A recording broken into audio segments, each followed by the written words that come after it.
24-25 برس کا عرصہ کافی عرصہ ہوتا ہے. ہمارے بچے پیدا ہو کر 24-25 عمر کو جب پہنچتے ہیں ہم ان کے رشتے ناطے کر کے ان کی شادیاں کر دیتے. ہمارے ملک میں تو لوگ 25 سال کی عمر میں گورنمنٹ سیکٹر سے ریٹائرمنٹ لے سکتے ہیں، اور اگر کوئی فوجی ہو تو شاید 18 سال اور اس سے بھی کم عرصے میں وہ ریٹائرمنٹ لے سکتا ہے. بابا جی کو کیا مسئلہ ہے؟ 24-25 سال خدا کے ساتھ چلتے ہوئے ہو گئے ہیں. حرام میں جب وہ پہنچا اس کی عمر 75 برس کی تھی، اب وہ 99 برس کا ہو چکا ہے، اور خدا کو اسے یاد دلانا پڑا، ابراہیم میرے حضور چل اور کامل ہو. آج کی شام پہلی بات میں آپ کے گوش گزار کر رہا ہوں، خدا ابراہیم کی طرف اپنا قدم بڑھاتا ہے، خدا پہل کرتا ہے. ابراہیم خدا کی طرف نہیں جاتا، خدا اس کی طرف جاتا ہے اور اسے یاد دلاتا تجھے کامل ہونا ہے، تجھے میرے حضور چلنا ہے. باوجود کہ 24-25 سال تجھے میرے ساتھ چلتے ہوئے ہو گئے ہیں، اس کا مطلب ہے وہ کامل نہیں. افسوس کے ساتھ کہنا پڑتا ہے ہماری بھی حالت بہت دفعہ ایسی ہی ہوتی ہے. 25 سال گزر جاتے ہیں، 30 سال گزر جاتے ہیں، 40 سال گزر جاتے ہیں، 45 سال گزر جاتے ہیں. لوگ ابراہیم کی طرح 100 سال کی عمر کو پہنچ جاتے ہیں، عشائر بانی بھی لیتے ہیں، بپتسمے بھی ہوتے ہیں، کنونشنوں پر ہر طرح کے پیغامات بھی سنتے ہیں، لیکن کاملیت کی طرف نہیں پہنچتے، بلوغت کی طرف نہیں پہنچتے، فضل کے سارے وسائل سے مستفید ہو رہے ہوتے. خدا ابراہیم کو کیا کہتا ہے؟ 99 برس کا ہو گیا، میرے حضور چل اور کامل ہے. آپ کی عمر کیا ہے؟ خدا کے ساتھ چلتے ہوئے آپ کی کتنی عمر ہو گئی؟ اس کی عمر 99 برس ہے اور اس کی روحانی عمر تقریباً 24-25 سال ہے، اور خدا کو اسے یاد دلانا پڑا ہے میرے حضور چل اور کامل ہو. اور میں یہ بتا رہا ہوں کہ جب میں یہ پیغام تیار کر رہا تھا تو میں سوچتا ہوں کہ 1998 میں نے لاہور میں دارالحکمت کے اندر پادری ڈینیل بخش صاحب کے وسیلے سے خدا یسوع مسیح کو قبول کیا. اگر 1998 سے میں اس سارے عرصے کا اندازہ لگاؤں، جب میں اپنی روحانی زندگی کی طرف دیکھتا ہوں تو میں بھی خود کو نگفتہ بے حالت میں پاتا ہوں. اور جو آواز خداوند ابراہیم کو دیتا ہے میرے حضور چل اور کامل ہو، میں محسوس کرتا ہوں کہ خدا محض ابراہیم کو نہیں کہہ رہا، پادری ذیشان کو بھی کہہ رہا ہے. خداوند کا ایک خادم جس کا نام A.W. پنک ہے، اس کی ایک بڑی خوبصورت تفسیر ہے گریننگ ان جینیسس. وہ خداوند کے ان الفاظ کی بابت کہتا ہے، جب خدا نے مخاطب ہو کر اس کو کہا میرے حضور چل اور کامل ہو، وہ کہتا ہے یہ خدا کی سرزنش ہے، یہ خدا کی تنبیہ ہے، یہ خدا کی جھڑکی ہے. 24-25 برس تجھے خدا کے ساتھ چلتے ہوئے ہو گئے، ابھی تک تم بالغ نہیں ہوا، میچور نہیں ہوا. ابراہیم میرے حضور چل کامل ہو. مسئلہ کیا ہے ابراہیم کے ساتھ؟ 12واں باب کا اختتام ہے، اور بابا جی اپنی بیوی سارہ کو کیا کہہ رہے ہیں؟ بیوی کو کیا کہہ رہے ہیں؟ بہن. 13ویں باب میں لوط اور اس کے چرواہوں کے درمیان جھگڑا ہے. 14ویں باب میں وہ لوط کو بادشاہوں سے چھڑوا کر لاتا ہے، ملکے صدق سے برکت دیتا ہے. 15ویں باب میں اسے فکر ہے کہ میں تو بے اولاد مر جاؤں گا، دمشقی علی اظہر میرے گھر کا محتاج ہوا چاہتا ہے.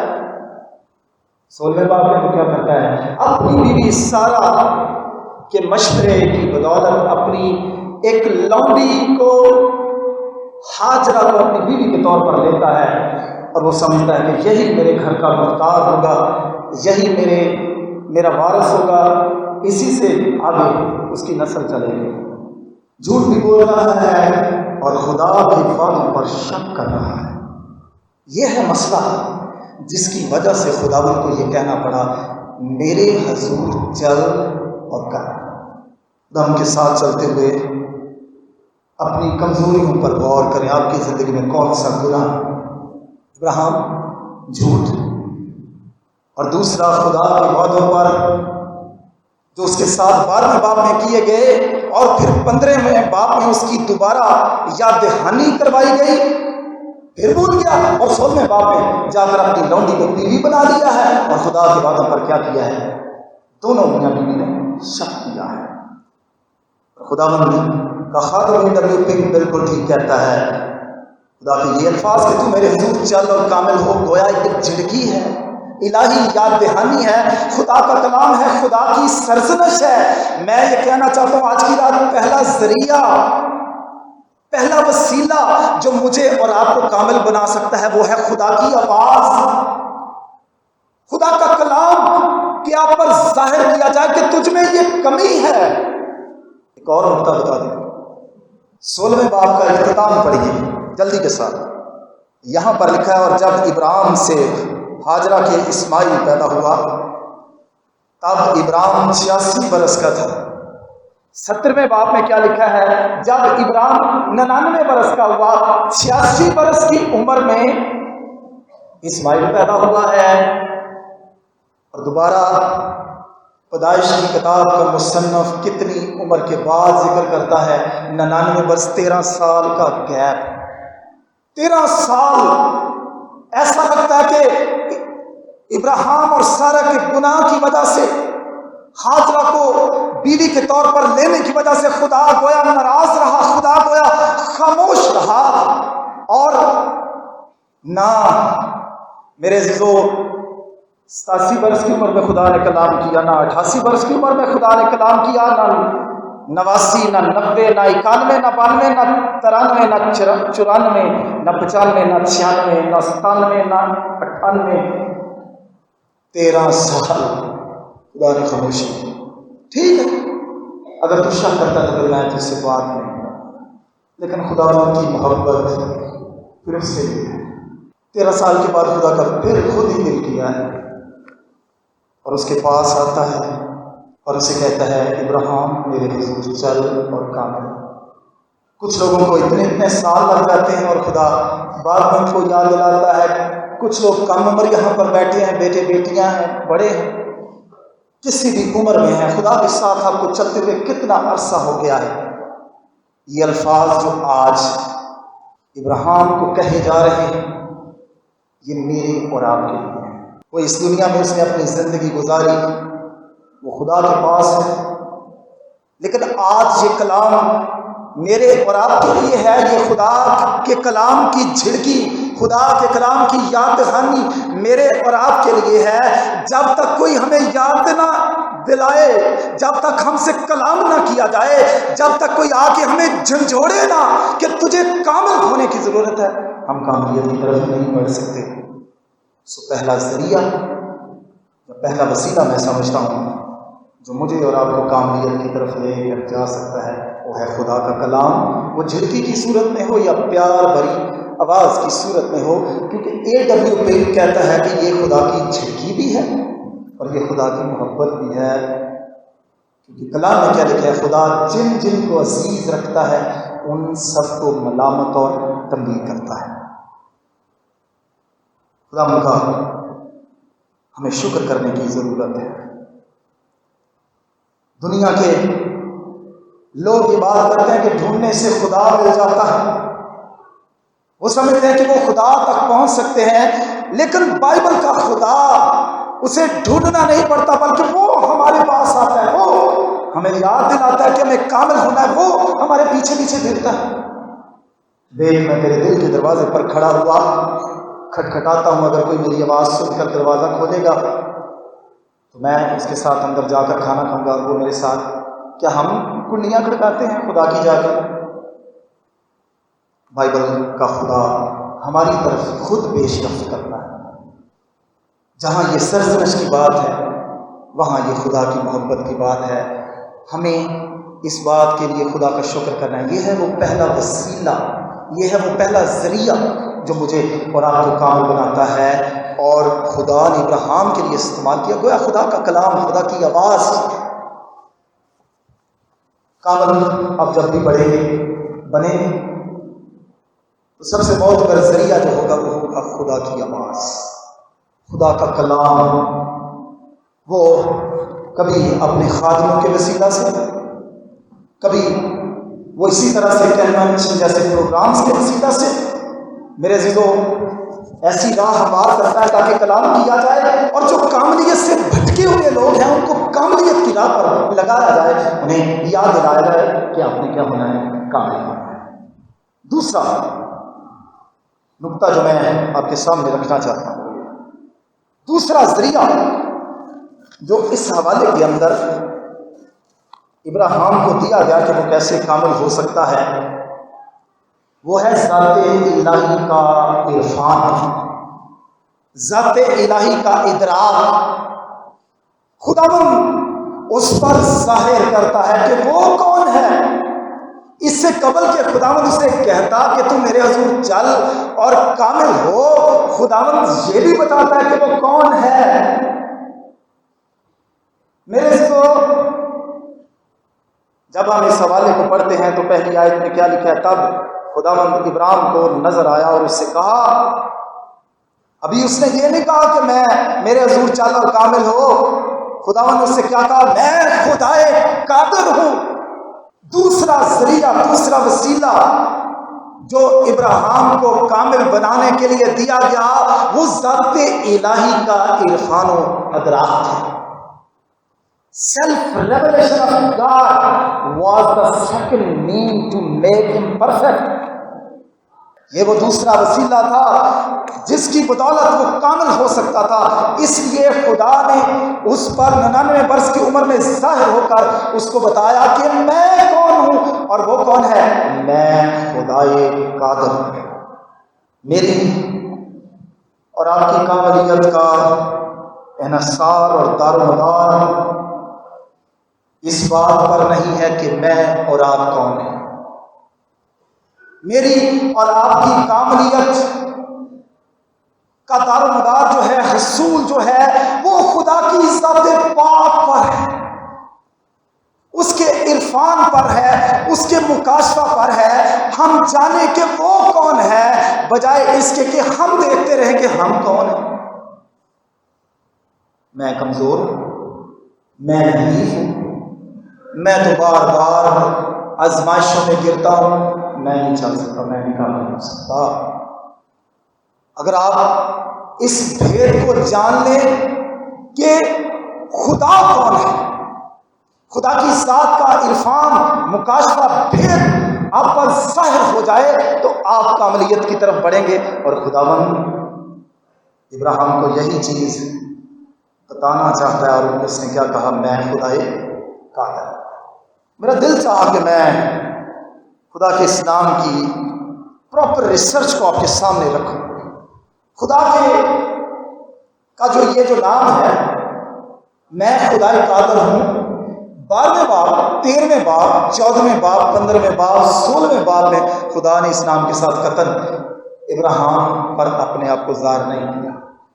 پڑھنے کا میں آپ کو دعوت دیتا ہوں، خدا نے جب اسے کامل ہونے کے لیے کہا کہ میرے حضور چل اور کامل ہو، اسی وقت اس کو کہا میں خدائے قادر ہوں۔ اور پیدائش کی کتاب میں یہ وہ پہلا موقع ہے جب خدا نے اپنے آپ کو خدائے قادر کی حیثیت سے ظاہر کیا۔ خداوند ابراہیم پر یہ ظاہر کرنا چاہتا تھا کہ وہ خدا کو ایک محدود، کمزور، جو اس کے کام نہیں آ سکتا، جو اسے کامل نہیں کر سکتا، وہ ایسی سوچ رکھنے والے ایسی سوچ نہ رکھے، ایسے خدا پر ایمان نہ رکھے، بلکہ ایک ایسے خدا پر ایمان رکھے جو اپنی ذات میں مکمل اور قدرت والا ہے، قادر مطلق ہے۔ اور انگریزی میں اس کے لیے استعمال ہوا ہے خدائے قادر کے لیے، جو میننگ اس کا ہے آل سفیشینٹ، آل پاورفل گاڈ، اپنی ذات میں مکمل اور اپنی ذات میں قدرت سے بھرپور، قدرت سے سرشار خدا۔ یہ بھی بتانا چاہتا ہوں کہ خدائے قادر کے لیے عبرانی زبان کا جو نام استعمال ہوا ہے وہ ہے ایل شدائی۔ پیچھے کہیں نہیں استعمال ہوا، ابراہیم پر ظاہر ہو کر خداوند نے اس نام سے اپنے آپ کو اس پر ظاہر کیا۔ میرے عزیزو، اس کے علاوہ خدا نے جب یعقوب پر ظاہر ہوا تو اس پر فدان نے ظاہر ہو کر کہا کہ میں خدائے قادر ہوں، تیرا نام آگے کو یعقوب نہیں بلکہ اسرائیل کہلائے گا۔ 35ویں باب کی نامی ایسے 11ویں آیت تک ان ساری باتوں کا تذکرہ ملتا ہے۔ میں یہ بتانا چاہتا ہوں کہ خدا کے لیے یہ نام شیدائی جو ہے یا لقب جو ہے یہ 48 دفعہ بائبل مقدس میں استعمال ہوا ہے۔ سب سے زیادہ خدائے قادر کا جو تذکرہ ہے یہ ایوب کی کتاب کے مکالہ جات میں، جو مکالمے گفت و شنید ہوتی ہے اس کی اور میرے عزیزو اس کے دوستوں کی اور خدا کے مابین 31 دفعہ ایوب کی کتاب میں خدائے قادر کا نام استعمال ہوا ہے۔ 3 مرتبہ پیدائش کی کتاب اور گنتی کی کتاب میں برکت دینے کے موقع پر، روت کی کتاب میں 2 دفعہ جب نومی واپس آئی تو کیا کہنے لگے؟ سارے کہنے لگے نومی نومی۔ اس نے کہا مجھے نومی نہ کہو، مجھے مارا کہو کہ قادر مصر کی مار مجھے پڑی ہے۔ میرے عزیزو حزقیل کی کتاب میں 2 دفعہ، زیادہ تر جگہوں پر ایل کے بغیر اکیلا ہی شیدائی قرآن عہد نامہ میں استعمال ہوا ہے۔ تاہم حزقیل 10 باب اس کی 5ویں آیت میں اور پیدائش کی کتاب میں یہ ایل شیدائی مکمل حالت میں استعمال ہوا ہے۔ کیا سکھانا چاہتا تھا اس نام سے خدا ابراہیم کو؟ 2 باتیں۔ ایک تو خدا اس کو سکھانا چاہتا تھا کہ یہ جو کاملیت جس کے لیے میں تجھے کہہ رہا ہوں یہ تیری کمزوری یا تیری ذات کے وسیلے سے ممکن نہیں ہوگی بلکہ میری قدرت کے وسیلے سے ممکن ہوگی۔ میرے عزیزو ہم اپنی روزمرہ زندگیوں میں اگر اپنی طرف دیکھتے رہیں گے تو ہم کبھی کامل نہیں ہو سکتے، لیکن اگر ہم خدا کو خدائے قادر کی حیثیت سے دیکھیں گے، قبول کریں گے، اس پر ایمان لے آئیں گے کہ وہ خدائے قادر ہے جو مجھ سے نہیں ہو سکتا۔ کلام میں لکھا جو نہ زور سے جو نہ طاقت سے، تو کس سے ہو جائے گا؟ میری روح سے ہو جائے گا۔ تو کامل میرے خدائے قادر ہونے کی وجہ سے ہوگا۔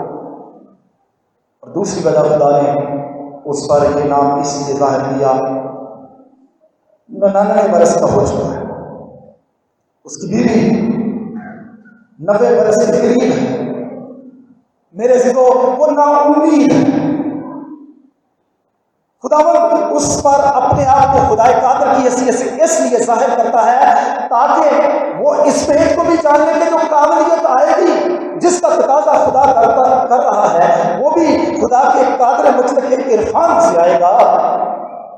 اور جو نا امیدی اس نے اس بات سے لگا لیا کہ سارا کے کبھی بیٹا نہیں ہوگا، وہ تو بھانٹ ہے، میں 99 برس کا عمر رسیدہ ہوں، یہ نام اس پر اس لیے ظاہر کیا تیری کاملیت بھی اسی سے ہوگی اور سارا کے وطن سے اسحاق جیسا بیٹا بھی اسی نام کے عرفان سے پیدا ہوگا۔ دوسرا وسیلہ جو مجھے اور آپ کو کامل بنا سکتا ہے وہ ہے خدا کی ذات کا عرفان۔ خدا کو محدود خدا کے طور پر، صرف خالق خدا کے طور پر، صرف جو چند ایک میری اور آپ کی چھوٹی چھوٹی ضروریات پوری کر دیتا ہے، اسے ہلکے خدا کے طور پر نہ، بلکہ اسے قادر مطلق کی حیثیت سے، جو آل سفیشینٹ گاڈ ہے، آل پاورفل گاڈ ہے، جو سب کچھ کر سکتا ہے، اس طور سے جانیں گے۔ اب ضرور کامیابی کی طرف بڑھیں۔ میرے عزیزو میں اس کام کے بارے میں پڑھا تھا، بہت زیادہ میری دلچسپی گزشتہ دنوں میں پڑھی، 1 مہینے سے میں اس پر فوکس کر رہا ہوں۔ پیدائش کی کتاب کے اندر اس کی پہلی آیت کے اندر جو خدا کا نام استعمال ہوا ہے وہ ہے ایلوہیم۔ عبرانی میں آیت ہے براشیت 12 ایلوہیم، خدا نے ابتدا میں زمین و آسمان کو خلق کیا۔ خدا کا ایک خادم، بلکہ 2 ہیں جنہوں نے تفسیر لکھی ہے قرآن عہد نامے کی، کیل اور ڈلچ ان کا نام ہے۔ ان کا تذکرہ کرتے ہوئے پیٹر جان لینگی ایک خدا کا خادم ہے، وہ کہتا ہے ایلوہیم وہ خدا ہے جو کائنات کو خلق کرتا ہے۔ اسے سنبھالتا ہے اور اس کے وجود کو بنائے رکھتا ہے۔ سنیے، الوہیم وہ خدا ہے جو کائنات کو خلق کرتا ہے، اسے سنبھالتا ہے اور اس کے وجود کو بنائے رکھتا ہے۔ ایل شدائی وہ خدا ہے جو کائنات کو جھنجھوڑتا ہے، اسے توڑتا ہے، اسے مروڑتا ہے اور اسے اس طرح سے استعمال کرتا ہے تاکہ وہ فضل کی خدمت میں مشغول ہو جائے۔ میرے عزیزو، خدا نے اپنے آپ کو ابراہیم پر ایل شدائی کے طور پر، قادر مطلق کے طور پر ظاہر کیا۔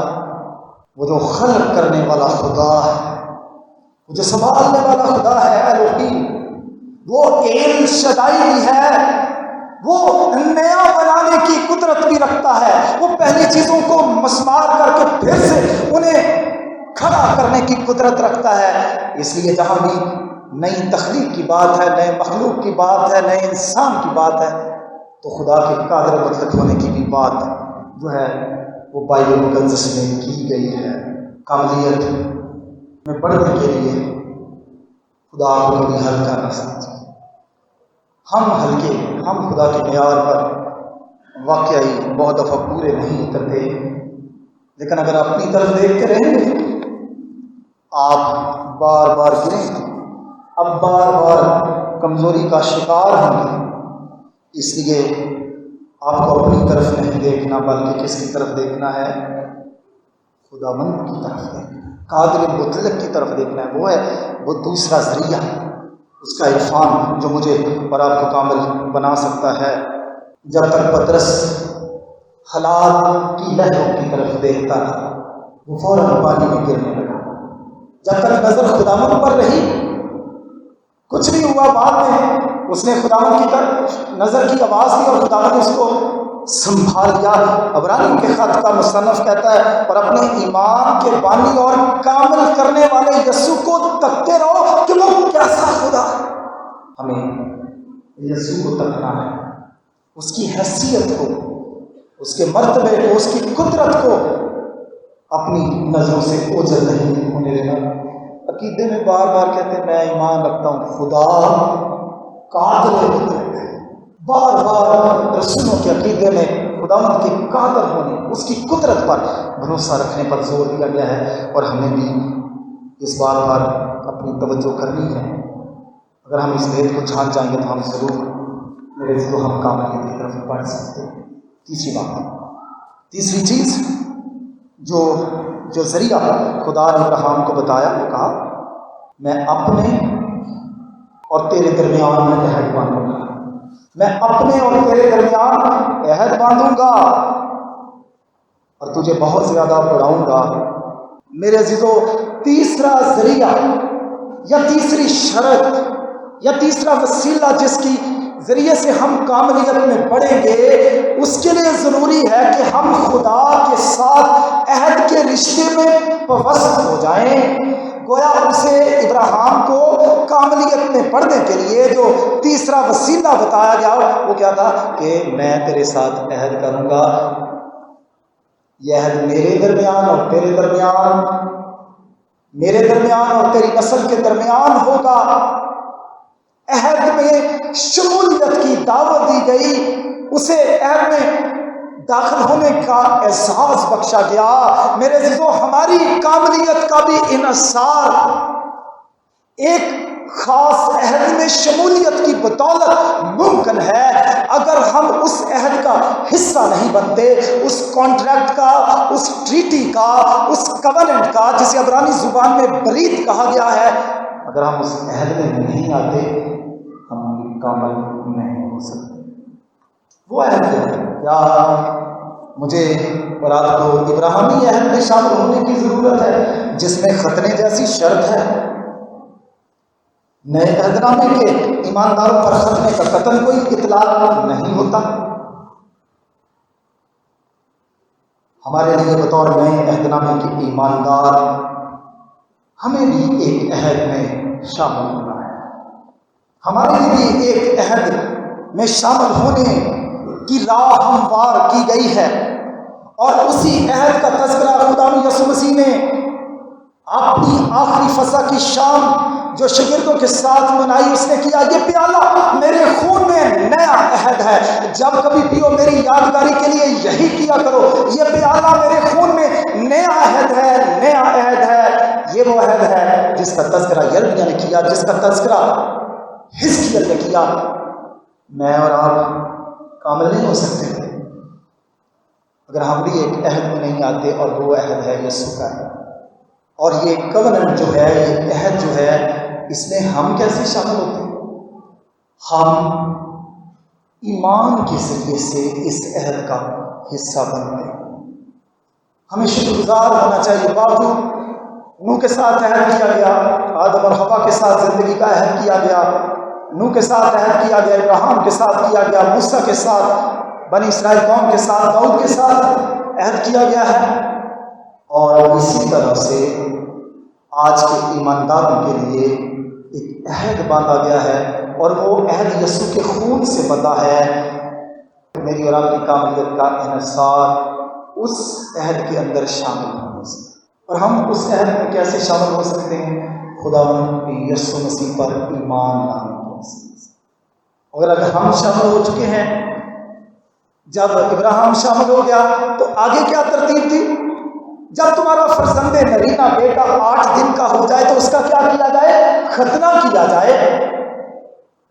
بہن، جب ہم عہد کے رکن بن جاتے ہیں ماں باپ، تو ہم اپنے بچے کو چرچ میں لے کر آتے ہیں اور وہ نیو کووننٹ کا حصہ بنتا ہے۔ جیسے 8 دن کا بچہ پرانے عہد نامے میں اولڈ کووننٹ کا، پرانے عہد میں وہ ختنے کے ذریعے سے حصہ بنتا تھا، بین نئے عہد نامے کے بچے جو ایمانداروں کے بچے ہیں وہ بھی بپتسمے کے ذریعے سے اس عہد کا حصہ بنتے ہیں۔ یاد رہے، ختنہ کی نجات کا ضامن نہیں تھا، بپتسمہ بھی ہماری نجات کا ضامن نہیں ہے۔ وہ چیز کیا ہے جو ہمیں نجات کی ضامن بناتی ہے؟ وہ ہے اگلی بات۔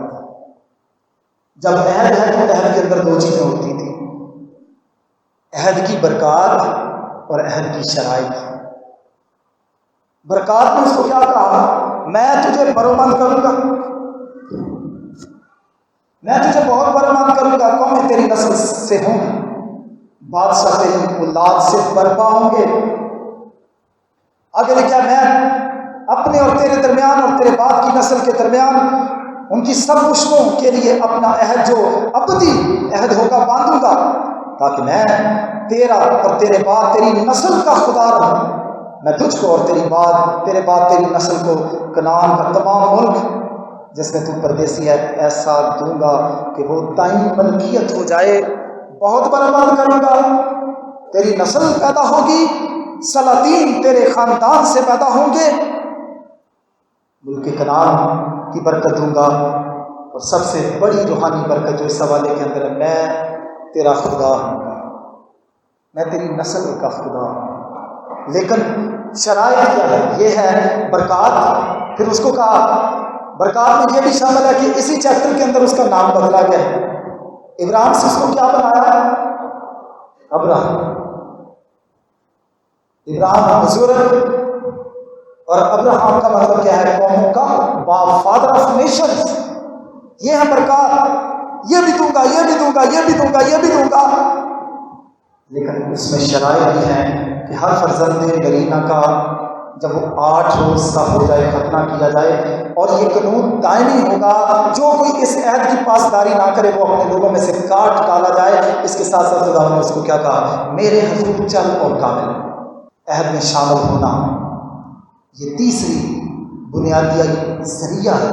جب ہم اس میں شامل ہوتے ہیں تو بلا شبہ ہم پرانے عہد نامے میں ابراہیم کو برکات سے مستفید ہونے کا موقع دیا گیا، اور اس کے ساتھ اس پر شرائط بھی لاگو کی گئی کہ تم نے ختنہ بھی کروانا ہے اور تم نے میرے حضور بھی چلنا ہے۔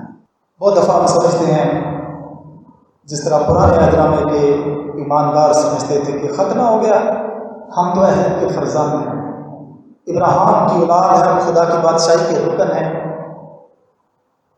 لیکن نئے عہد نامہ میں مختونیوں کو اور غیر مختونیوں کو خاص طور پر خطوں کے اندر ان کا خصوصی طور پر تذکرہ کیا گیا ہے۔ کلام میں لکھا ہے مختونی وہ جو دل کا محض نشان لگانے کی بات نہیں، محض بچوں پر تھوڑا سا پانی لگ جانے کی بات نہیں، بلکہ پوری زندگی خدا کے تابع کر کے گزارنا، یہ سب سے اہم بات ہے۔ اور خدا نے ختنہ تو ہوا ہی ہونا تھا، خدا نے اس کو کیا کہا، میرے حضور چل اور کام، یہی شرط عہد میں شامل ہونے نہیں ہے کہ بس شامل ہو جائے گیٹ سے اندر آ جائیں خطرے کی ذریعے سے، نہیں، آگے بھی کیا لکھا تھا، میرے حضور چل اور کامل ہو۔ تھوڑی دیر کے لیے میں بتانا چاہتا ہوں 4 طریقے سے ایک ہی بات کو بائبل میں بیان کیا گیا ہے، میرے حضور چل۔ ابراہیم کے بارے میں کیا لکھا ہے، میرے حضور چل، انگریزی میں ہے walk before me and be perfect۔ میرے حضور چلنے کا مطلب یہ ہے میرے سامنے چل۔ ہنوک کے بارے میں لکھا گیا ہے کہ وہ خدا کے ساتھ چلتا تھا، he walked with God۔ ابراہیم کو کیا کہا گا کہ walk before me، میرے حضور چل، یعنی میرے سامنے چل۔ ہنوک خدا کے ساتھ چلتا تھا، نوح خدا کے ساتھ چلتا تھا۔ بنی اسرائیل قوم کو یہ کہا گیا کہ وہ خدا کے پیچھے چلیں، احکامات کی پیروی کریں، یعنی خدا کے پیچھے چلیں۔ اور نئے عہد نامہ کے ایمانداروں کو کہا گیا ہے کہ تم خداوند میں چلتے رہو، ان واک نہیں، walk before me, walk with me, walk after me اور واک ان 4 مختلف اصطلاحات استعمال ہوئی ہیں، بات ایک ہی ہے کہ خدا کے پیچھے چلنا، خدا کے حضور چلنا، خدا کے پیچھے چلنا، خدا کے ساتھ چلنا، خدا کے اندر چلنا، بات ایک ہی ہے۔ لیکن A.W. پنک خدا کا خادم کہتا ہے کہ یہ 4 باتیں مختلف حقیقتوں کی ترجمانی کرتی ہیں، اور وہ کیا ہے؟ خدا کے حضور چلنا جو ابراہیم کو کہا گیا، وہ کہتا ہے یہ ایک ایسے بچے کی مثال ہے جو اپنے باپ کے سامنے صحن میں کھیلتا ہے، باپ اس کا پیچھے کھڑا ہے، وہ دھیان رکھ رہا ہے، اور اس کا بچہ جو ہے اس کے سامنے آزادی کے ساتھ کھیل رہا ہے، اور اسے کوئی پرواہ نہیں ہے، اسے کوئی فکر نہیں ہے، اس کو پتا ہے میرا باپ پیچھے کھڑا ہے۔ خدا کے ساتھ چلنا جو مثال نوح کی ہے، ہنوک کی ہے، یہ ہے دوستانہ تعلق خدا اور اس کے پیروکاروں کا۔ گویا ابراہیم کو خدا نے ایک بچے کے طور پر جو باپ کے سامنے چلتا ہے، اس کو اس طرح چلنے کے لیے کہا۔ ہنوک اور نوح جو تھے وہ گویا خدا کے ساتھ چلتے ہوئے، گویا وہ دوستانہ دوستی کے رشتے میں پیوست جیسے کوئی ہوتا ہے، اس طرح سے خدا کے ساتھ چلتے تھے۔ اور بنی اسرائیل کا پیچھے چلنا یا خدا کا ان کو کہنا کہ میری پیروی کرو، یہ نوکر اور مالک کے تعلق کو پیش کرتا ہے۔ مالک ہے وہ آگے چلتا ہے، نوکر پیچھے پیچھے چلتا ہے۔ اور نئے عہد نامے کی بابت A.W. کہتا ہے جہاں پر لکھا ہے اس میں چلتے رہو، یہ مسیح اور کلیسیا کی پیوستگی کا اظہار ہے۔ لیکن میں یہ کہنا چاہتا ہوں یہ 4 باتوں کے طور پر ہم نے خدا کے حضور چلنا ہے، ہم نے اس کے سامنے بھی چلنا ہے، ہم نے اس کے پیچھے بھی چلنا ہے، ہم نے اس کے ساتھ بھی چلنا ہے، ہم نے اس میں ہو کر چلنا ہے، تب کہیں جا کر کامیابی کے لائق قائم کرنے والی حاضر کو مارا۔ خدا نے اس کو سزا سنائی، اسے کہا یہ سزا میری برداشت کا ہوتا ہے۔ خدا نے کہا نہیں، جو قائم کو مارے گا اس سے 7 گنا بدلہ دیا جائے گا۔ خدا نے ایک نشان اس کے لیے ٹھہرایا، خداوند اس پر اپنا فضل کر رہا ہے، لیکن کلام کیا کہتا ہے؟ تب قائم خدا کے حضور سے نکل گیا۔ خدا بہت دفعہ ہمیں اپنے حضور میں لانا چاہتا ہے کہ ہم اس کے حضور چلیں اور قابل ہوں۔ خدا ہم سے کلام کرتا ہے، ہمارے پاس آتا ہے قائم کی طرح، لیکن ہم اس کی حضوری سے بھاگنا چاہتے ہیں۔ تب قائم خدا کی حضور سے نکل گیا۔ یونا کو خدا نے کہا کہ تو نینوا کو جا، لیکن وہ ترسیس کو گیا۔ کلام میں لکھا ہے پہلے باب کی 3 آیت میں، تب یونا خدا کے حضور سے بھاگا۔ خدا آج بھی ایمانداروں کو کہتا ہے آپ کا نام لے کر جو آپ کا نام ہے، میرے بیٹے، میری بیٹی، میرے بھائیوں، میری بہنوں، میرے بزرگوں، وہ نام نام آپ کو مخاطب کیا ہے، کہتے ہیں میرے حضور چل اور کام۔ میں نے بتایا وہ کامل ہونے کے لیے اس کے پاس آتا ہے، اس کو کہتا ہے بہت عرصہ ہو گیا آپ تو کامل ہو گئے۔ خدا محبت بڑے الفاظ سے اسے اس کی روحانی ذمہ داری یاد دلانا چاہتا ہے، تیرا بلاوا میرے حضور چلنے اور کامل ہونے کا ہے۔ خداوند اس پر ظاہر کرتا ہے میں خدائی قادر ہوں، میری قدرت سے جو کامل ہوگا خداوند اس پر ظاہر کرتا ہے اگر تو میرے ساتھ ایک عہد کے رشتے میں پیوست ہو جائے گا تو کامل ہو جائے گا، اگر تو میرے اس عہد کی شرائط کو مانے گا، میرے حضور چلے گا تو کاملیت کو پہنچے گا۔ یہی مسائل کو مجھے اور آپ کو دیتا ہے۔ آئیے اسی باب سے اس کا رد عمل میں ختم کرنے والا ہوں۔ پڑھیے ذرا 23ویں آیت۔ تب ابراہیم شروع ہے، اب وہ ابراہیم بن چکا ہے۔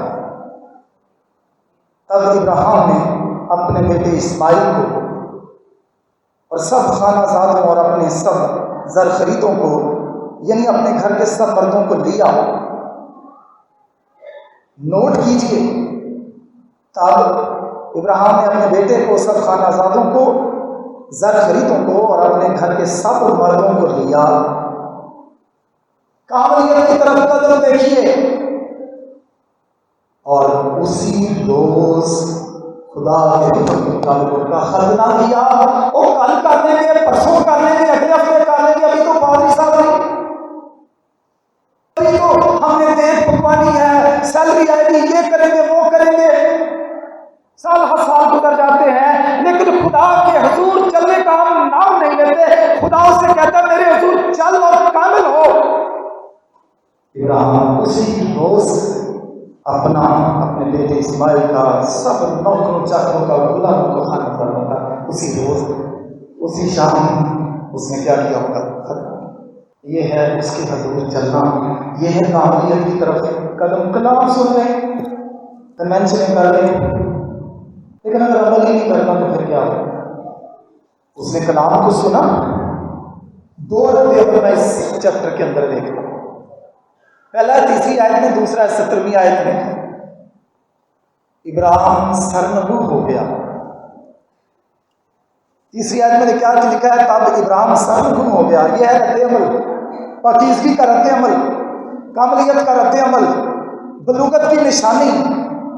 17ویں آیت میں لکھا ہے تب ابراہیم سرنگو ہوا، جھک گیا۔ وہ مجھے تو پتہ نہیں چلا اتنے سال کے کامل کیسے ہوا جا سکتا ہے۔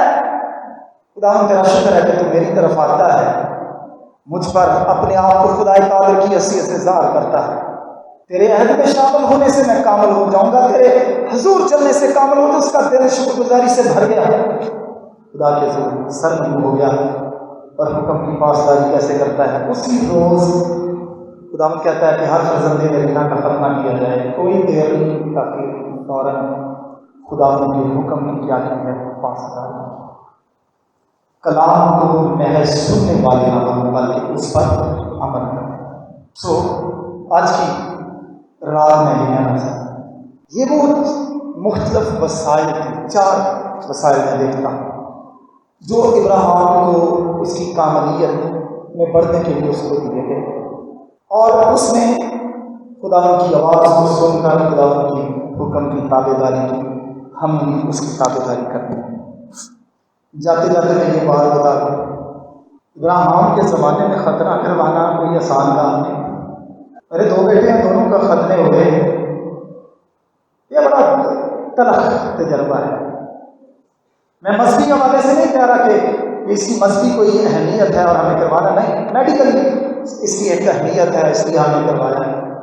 یاد کریں آج سے کوئی 4000 سال پہلے کیا ہوگا جب میڈیکل فیسلٹی اتنی نہیں ہوگی، کس طرح کا ریزر استعمال کیا ہوگا، کس طرح سے کھجلی کاٹی گئی ہوگی، تکلیف کے مرحلے سے گزرا ہوگا۔ لیکن خداوند کی آواز تھی کہ تم نے ختنہ کرنا ہے، کروانا ہے۔